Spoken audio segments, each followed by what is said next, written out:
but walk away split versus dropping in a mated queen versus giving them a queen cell. When do you reach for each, and what's the trade-off?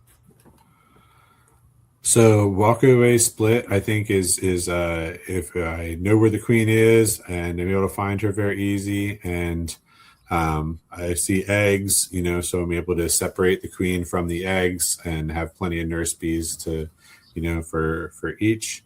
Um, it's super easy. I like it because I don't have to have an extra queen.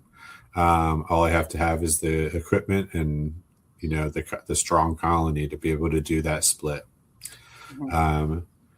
Dropping in a mated queen is nice because as soon as she emerges, she's ready to start laying. So this can be kind of a quicker solution.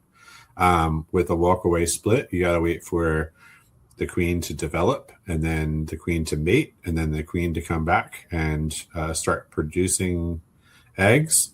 And a lot could go wrong in that time of her, maybe she, flies out and gets eaten by a bird. And now the bees are, but I guess so there's a lot more risk there for a walkaway split compared to adding in a mated queen. As soon as you add in a mated queen and she's accepted by the colony, then she can start laying pretty much within a couple of days. And then giving them a queen cell. So this is kind of between those two, I would say.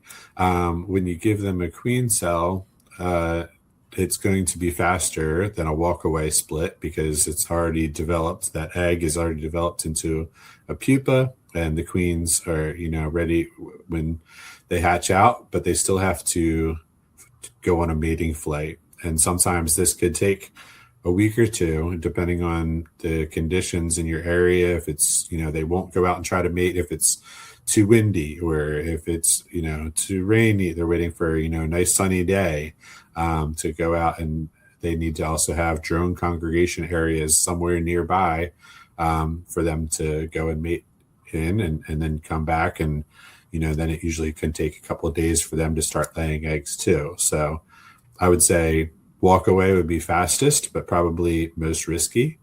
Dropping in a mated queen would be least amount of risk. Walk away split would be slower, right? Like it would be easier for you, but it would be slower for that actual development for the queen to happen.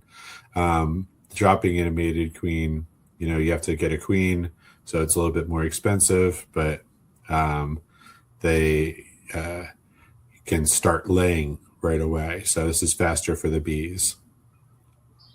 And then giving them a queen cell is kind of somewhere in between.